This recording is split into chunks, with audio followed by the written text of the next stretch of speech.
go.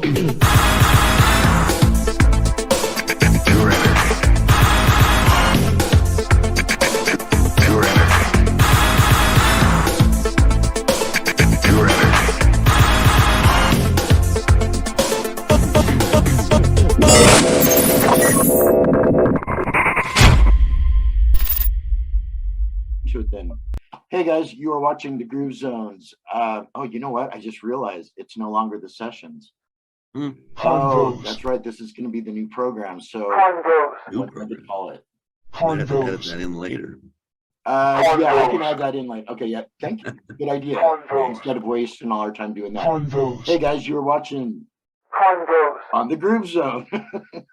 I'm DJ DP. I teach at Oregon State University.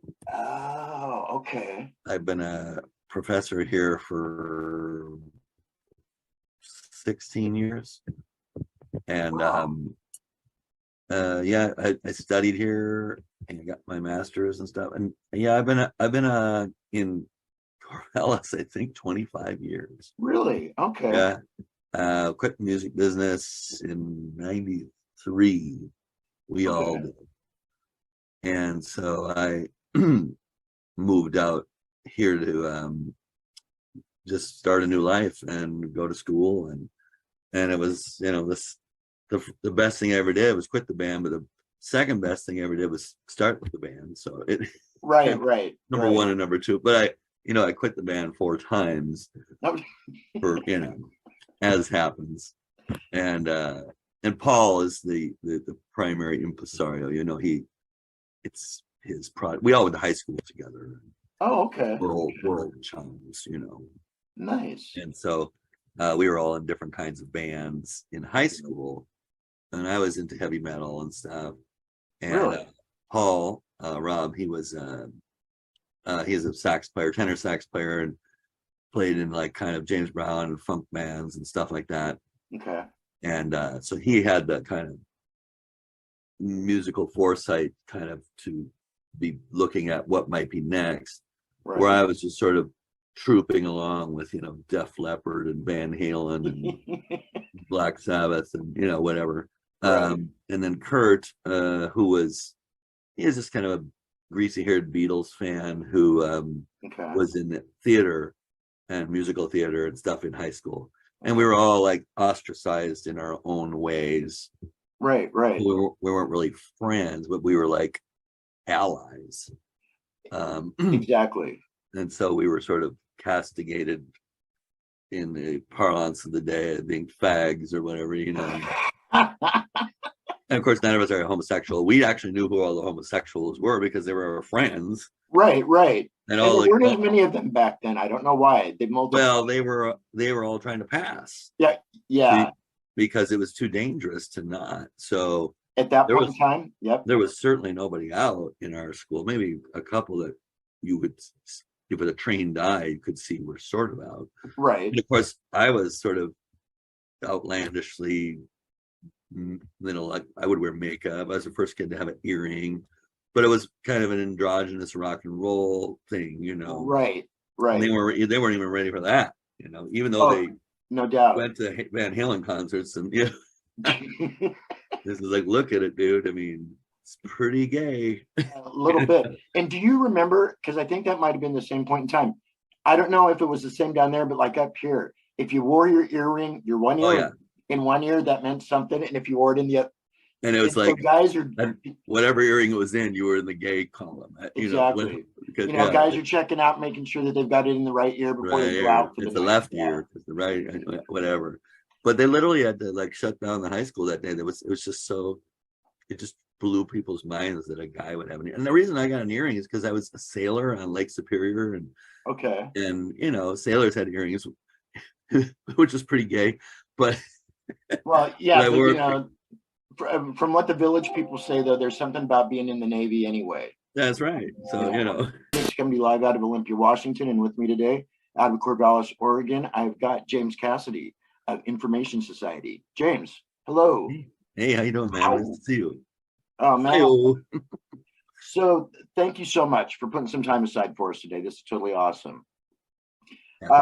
James and I were just talking about, well, actually, we were talking about a couple of things, but earrings back in the day. And now, so how is it that you were into heavy metal, but you ended up in one of the legendary synth pop bands? Well, like, yeah, like I was saying earlier, but your audience hadn't heard, is that we all met in high school and we all had occupied kind of different spheres of music, where I was into metal just because. Right. And Paul was a funk and jazz player, and Kurt was more of a Beatles fan and a theater, musical theater person. And so we were all kind of doing that. But we started, because we were so maligned in high school, we were sort of sometimes holed up in the art room where we would find some safety from, abusers who didn't like, they just wanted to listen to Skinnerd and kick our asses. And so we became friends kind of out of necessity, just because that we performed in various band jams in high school.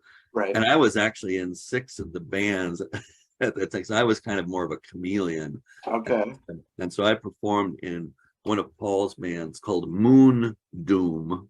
Moon Doom. And we played 52 Girls, maybe 52s, okay. Princess Controversy, and Devo's Whip It. Oh, wow. And, but I played bass in that. And so then I would quickly take off and go all heavy metal in the next band or whatever. It was really fun, but it was good training for me. But at some point, Paul just said, hey, I'm putting together a band. The future is electronic. I got a TR-808 and a sequencer, and we're going to start a band that's going to be called Information Society. He's like, all right. And I want you to be in it. So we all had to shave our heads and wear color-coded jumpsuits. And we were sort of like, had this corporate fascist sort of look with armbands, which then we were doing it ironically. Right. Yeah. Back then you could sort of be an ironic fascist. Yeah. I mean, you couldn't do that today. No, and less people were offended back then too. Yeah, well, also it was just we'd already won the war, it was over, and it was, those days were past. Right. And so we abandoned all of our traditional instruments and went all electronic. And everybody hated us in Minneapolis. I've had say, what does it feel like to be ahead of your time? It's like everybody hates you because people, they like the way things are if they're happy and popular. Right. And they don't want things to change. And so being all electronic, but it's basically Paul had been listening to import records, like Kraftwerk and Yellow.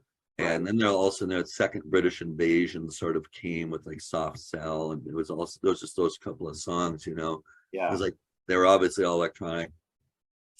And we had a TR-808 drum computer, and that was the sound of the band, and that was the sound of, it was also the sound of Latin hip hop in the early 80s in New York, is that the, African Bambaataa, the Soul Sonic Force, they had a TR-808, and that there's a parallel development of sound completely isolated from each other. And eventually we crossed over into that world and became more influenced by African American idioms than by English and German idioms. I can see. So the technology, was originally sort of embraced in Europe.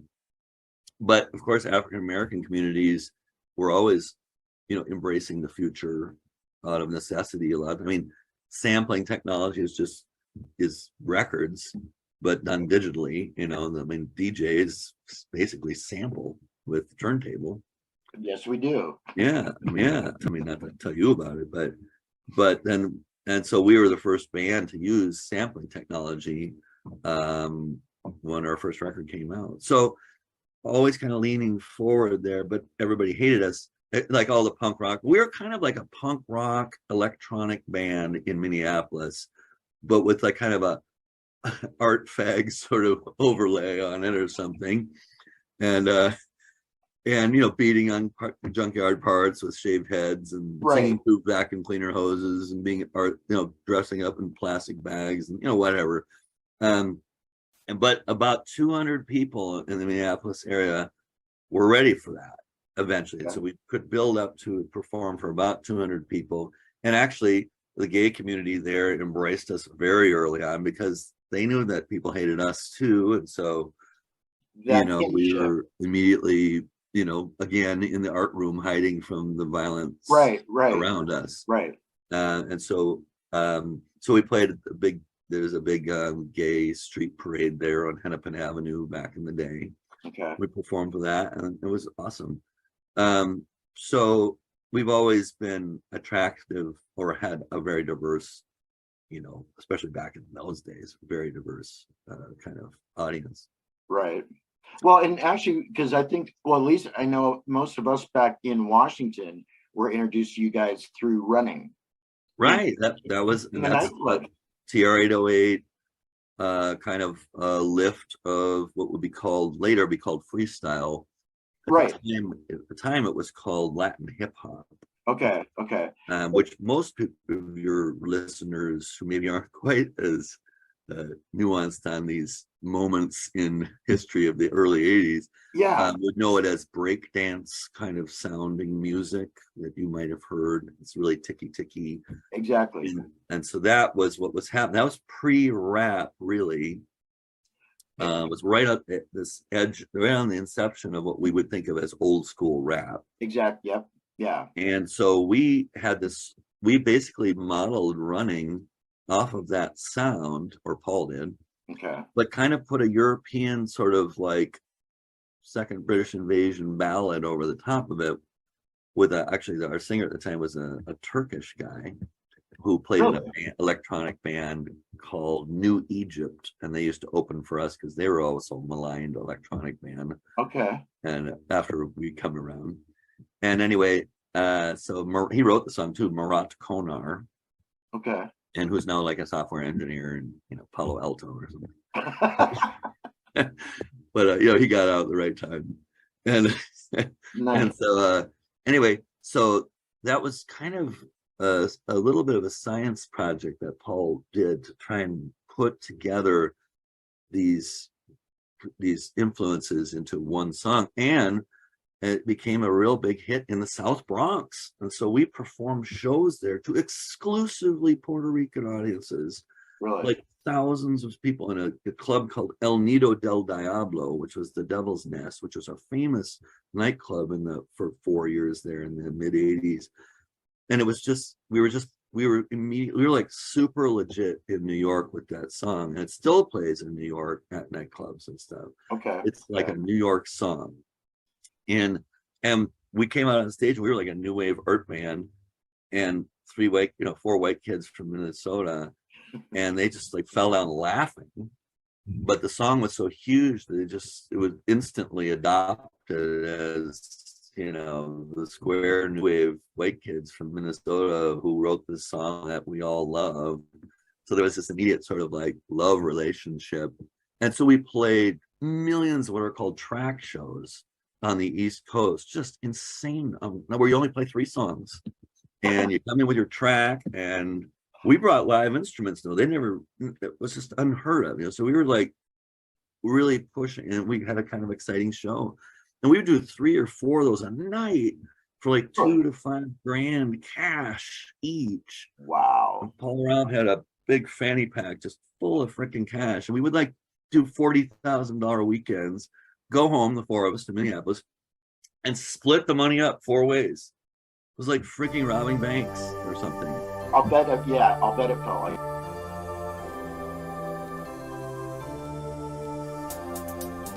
We actually made more money then, probably, than ever, really. I mean, sure, with royalties, you can split it all out or whatever. Probably we make more now or at our zenith. But actually at our zenith, you know, we weren't making any money because we had booking agents, road managers, all the costs on the road, and you know, just freaking in the end there was nothing, you know, except everybody else got paid. Exactly. Which is what kind of led to the end in '93. Is it kind of just, we just weren't getting enough money ourselves, and everybody else was getting paid. And they just wanted us to go out on the road because everybody's getting paid. We should have been in making another record or something. And so, and then the money just started to dry up because Peace and Love didn't really do well, you know, on as it was supposed to for a Warner Brothers product, and they Right. did a push on it and whatever. And so that was it. It was just Paul said, yeah, I think I'm out. And I said, well, if you're out, I'm out. And so I went and reinvented myself and came out to the West Coast and got an education, and now I'm a university professor. How But then, cool is that? How cool is but that? then, you know, all of a sudden 2007 rolled around or whatever, or something like that, or 2005. Okay. And Bands Reunited was this VH1 show. Yes. And they dug us up and did this thing. And we didn't even perform on the show because it just didn't work out. And you know, reality TV, it's all lies, and you know, they kind of twist the story to make it more interesting or whatever. Right. You can't really go after them. And from that though, some of our old manager Vito Bruno from New York, by this time he was a Clear Channel programmer. Oh, wow. And did all their festival stuff. And he said, oh, you guys, I'll have you out. The Old Schools is back. And so we played this giant show in New Jersey for like, you know, 50,000 people. We were just one of the acts on the bill. First, more money we ever made, first class, brought our wives out, super fun. You only had to play 3-4 songs. And then all these offers just kept coming in, and it was like, okay, well, it's been long, you know, 20 years have gone by, and now there's nostalgia for that stuff. So yeah. And so Paul said, I'm gonna make another record. So he just started, he's just been pumping out records ever since. I mean, every couple of years, 4 years. I mean, a new record for us is 4 or 5 years old, but we just had one come out called Odd Fellows, came out in November last year, our COVID record. So it's an excellent record. It seems to me that I've seen something about that. Now, was there a single released off of it, or was it? There were a lot of the earlier one of songs on there we did dribble out as singles before the album came out, as they do these days. I mean, this one is actually being distributed, I think, by Tommy Boy, but they reissued the first record, our Epidemic, self-titled. Yeah. Okay. On clear vinyl, and that's actually being distributed by Tommy Boy. Wow. New product. So we're playing a show in the Dominican Republic next week. So how cool is that? So yeah, we've actually been together as a band longer in the post era than we were in the pre times. Isn't that wild? Yeah. So wow. We probably haven't played as many shows, because we used to go out on big tours and stuff. Now we'll probably do, I mean, if you don't count COVID, we probably do COVID times, that is, when we only did one. Okay. We probably were doing 6 to 10 shows a year, mostly in Brazil. Wow. We're like superstars in Brazil. Okay. Yeah, we played the largest soccer stadium in the world for 180,000 people there in 1991 at the Rock in Rio Festival. Oh, yeah. We were second only in attendance to Guns N' Roses. I mean, we were so huge down there. When we came down there in 89 or 87, for some reason, I have a hypothesis why, we don't have to go into it, but it has to do with the climate of politics at the time, the opening up to the West, and blah, blah, blah. We just happened to be the band with the #1 song in the US at the time.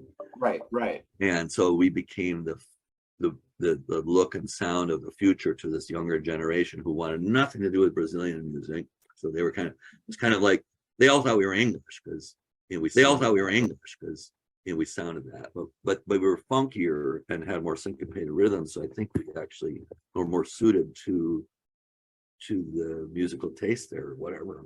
Right. And so we went down there the first time, and it was just like the Beatles landing or something.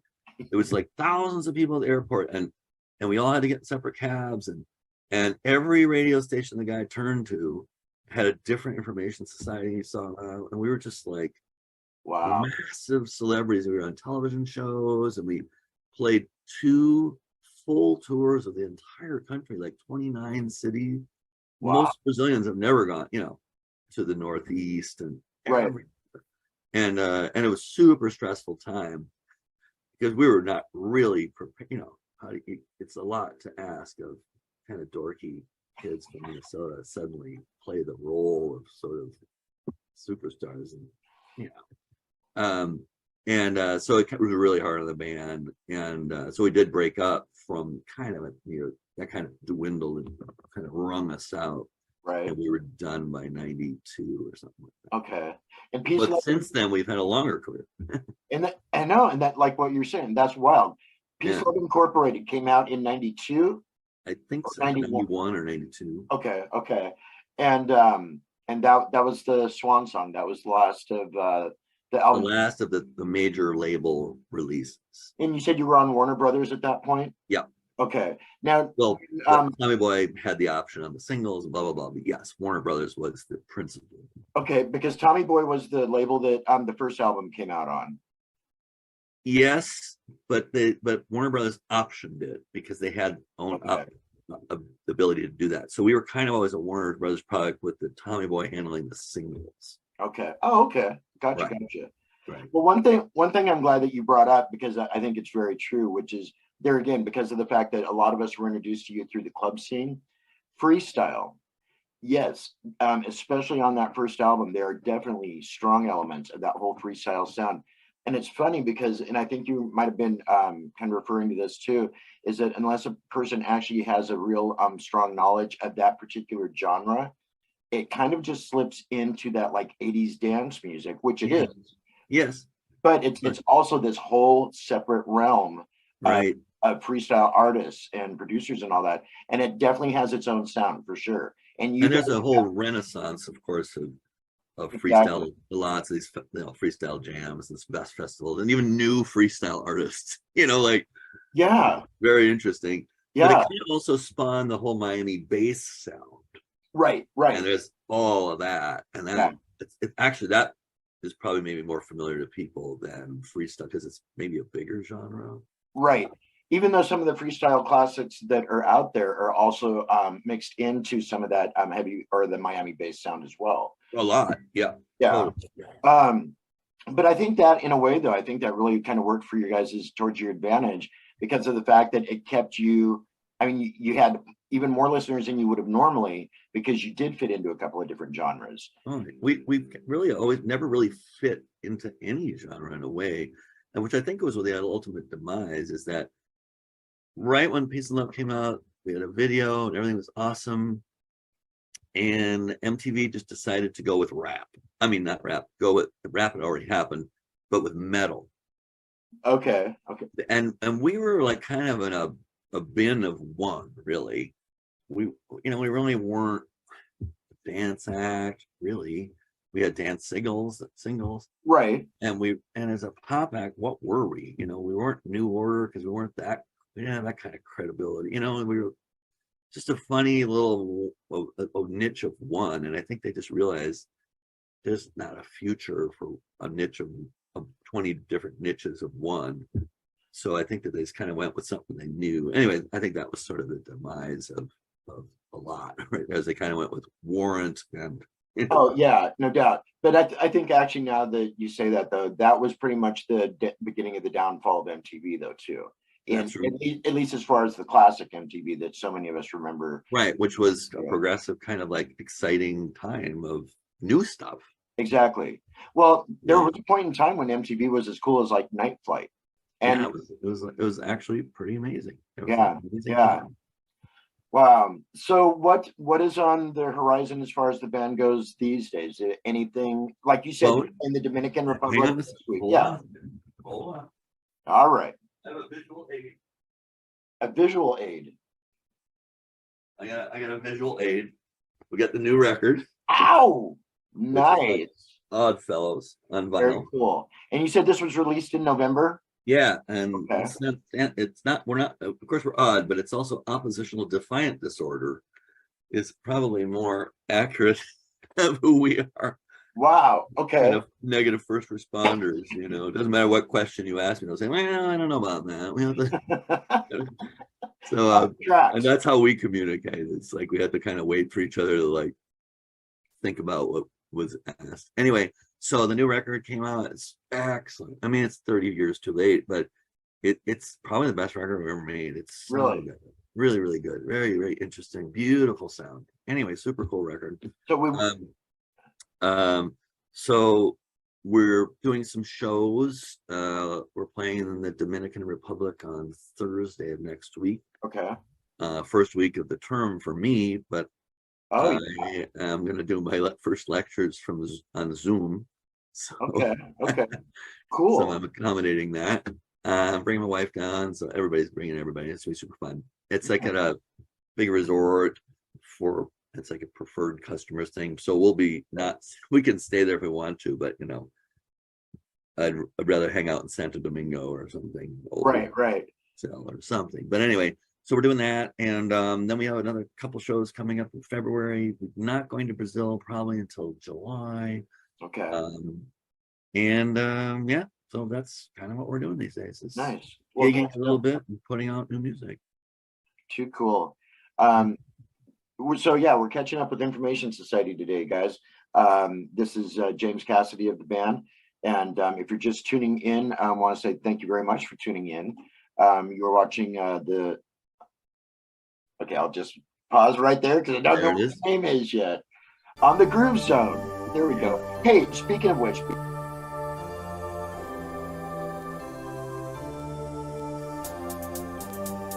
rock and roll.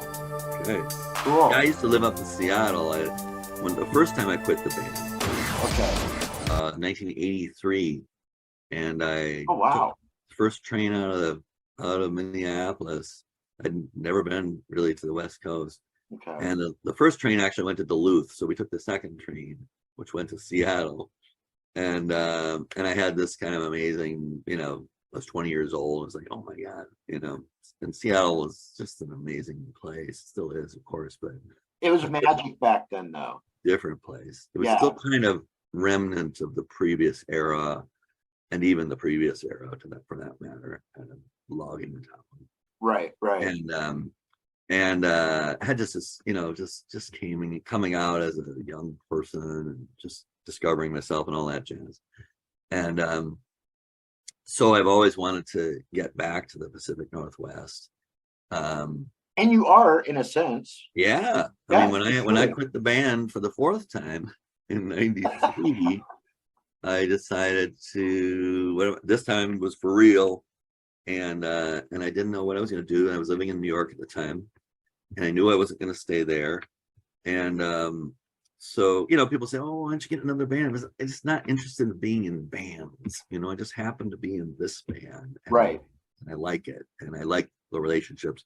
I'm not really a musician in that sense, I'm part of this project, which is more than just music. There's a lot going on to run a band. And so my very intelligent girlfriend at the time, she said, well, who was from New York? She said, well, why don't you go to the Brooklyn Public Library and look at career candidates? We got to flashback because we don't do what we're told. So now I push the stone uphill. I'm really glad that you brought this up, but before we're done today, I've got a quick question that may not be a quick answer. But we do this podcast. Actually, our finale is right around the corner.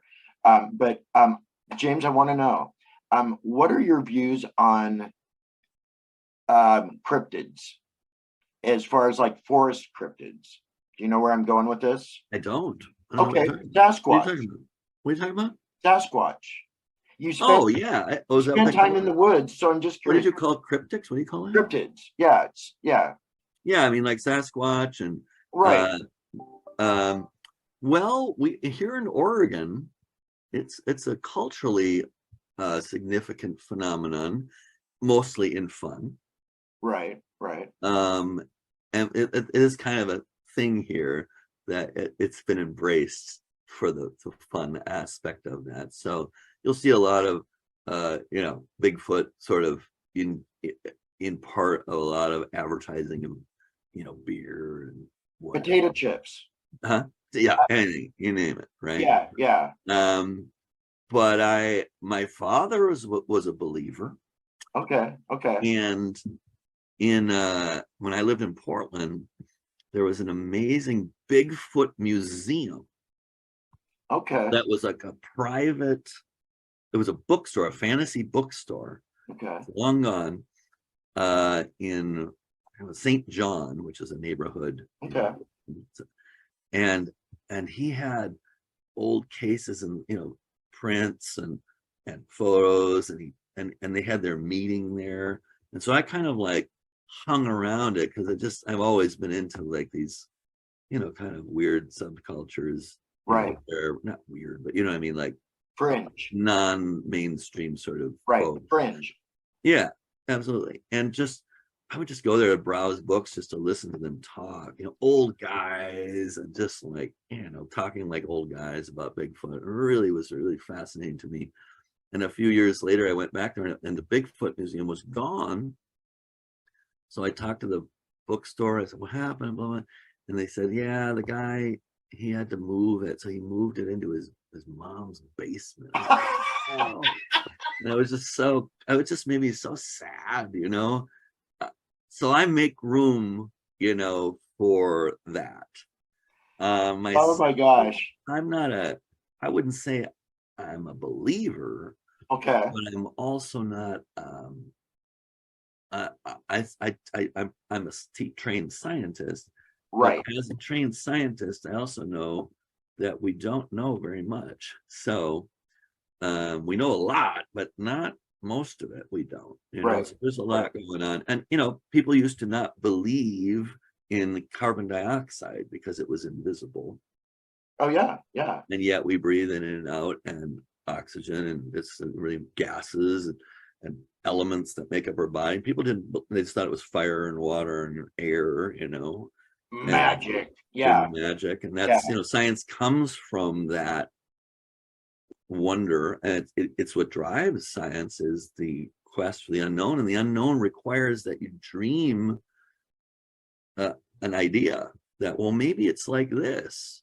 And so we make things up, and then we test it using the tools and the process to determine whether there's evidence or not. And and we come up with a hypothesis and test it. And so again, so I'm not like, I don't know. I don't know. And you know what? And that because it's kind of I'd love to ask that one of my guests, because I've gotten some pretty cool stories from a number of artists that we've had on the show. We are getting so close to the end. I need to do one last thing, and then I'm cutting you loose. Again, thank you so much for putting some time aside today, James. I totally appreciate that. A word to the world. If you could say anything to anybody watching today, what would it be? Well, there's only 4 things to do on this planet, in my opinion. Okay, I'm going to write these down. Yeah, it's pretty easy. Okay. Grow food, eat food, hang out with each other, which is a giant category of things, and make art. And really everything else is a bit of a sideshow. What really matters is how do you treat each other, and for God's sake, eat well and enjoy the time you have here. And while you're here, express yourself and make some art. And I don't know, that's all I got for you, folks. And you know what? That's all we need. And that's a great way to put it. So thank you very much. Man. Guys, you've been watching the Groove Zones. KONVOS title with DJ D Phoenix out of Olympia, Washington. Been hanging today with James Cassidy of Information Society. James, have an awesome one, and I look forward to catching up with you again at some point soon. Thank you so much. All right, say hi to the Dominican Republic for us too. I will. Hey, if you ever, are down this way, or if you ever want to talk again, just get in touch with me. I definitely will. You got it. It's a plan. Yeah, it sounds like we could have some things in common to chat about. I think so too. Awesome. All right. So hey, don't go anywhere, guys. We'll be right back. James, I will talk with you soon then, my friend.